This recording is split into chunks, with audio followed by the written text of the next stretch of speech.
महत्वाकांक्षाओं को लगाम दीजिए, नहीं तो कहीं के अब नहीं रह गया, ऐसा जनता जनादेश दे देगी। और इतनी महिलाएं दिखेंगी। बिहार के चुनावी घमासान में जुबान तीखी होती जा रही है। युवा विरोधी सोच है मुख्यमंत्री की।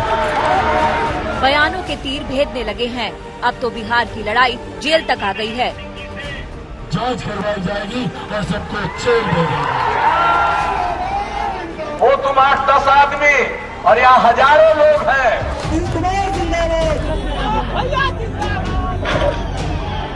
खुद को मोदी का हनुमान बताने वाले चिराग एनडीए के मुख्यमंत्री उम्मीदवार को ही जेल भेजने का दम भर रहे हैं।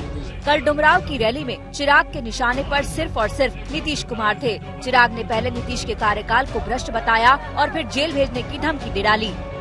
7 निश्चय में जितना भ्रष्टाचार हुआ है, जो घोटाला हुआ है, भले वो किसी अधिकारी ने किया हो या मुख्यमंत्री ने स्वयं किया हो, लोजपा की सरकार बनते ही जांच करवाई जाएगी और सबको जेल भेजा जाएगा। चिराग के जेल वाले बयान पर नीतीश की ओर से कोई बयान नहीं आया।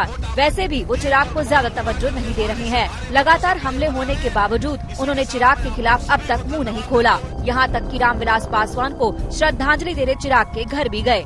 चिराग का हौसला बढ़ाया। इस बार उनकी पार्टी ने चिराग को आईना दिखाने की कोशिश जरूर की।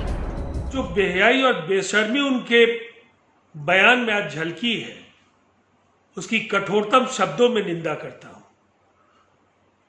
उन्होंने बिहार के लोकप्रिय मुख्यमंत्री नीतीश कुमार जी को सत्ता में आने के बाद गिरफ्तार किए जाने की धमकी दी है और मुझे हैरानी है, आप अगर खुद विधानसभा का चुनाव लड़ रहे होते तो शायद आप अपना खुद का चुनाव नहीं जीत पाते।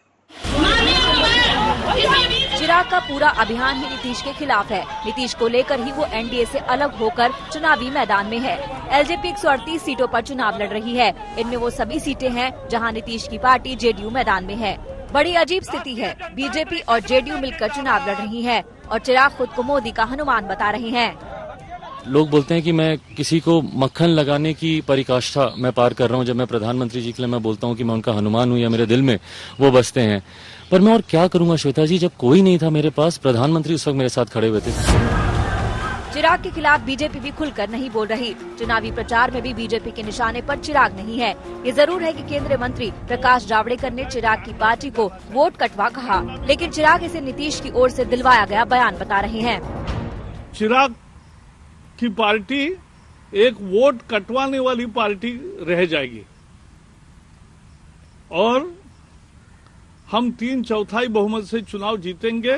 अगर कोई लोग अगर इस तरीके के शब्दों का अगर इस्तेमाल करते हैं किसी के भी दबाव में, तो उनको अपने भी विवेक से काम लेना चाहिए कि आप किन के लिए ये बातें कह रहे हैं। आखिर बिहार चुनाव में कौन कहां खड़ा है? कहीं चिराग के बहाने मुकाबला नीतीश बनाम ऑल तो नहीं बन गया? आखिरकार एनडीए में तो बड़े भाई की लड़ाई है। अगर चिराग की पार्टी जेडीयू का नुकसान करती है तो बीजेपी की सीटें नीतीश की पार्टी से ज्यादा होने के आसार हैं। पटना से रोहित सिंह के साथ आज तक ब्यूरो।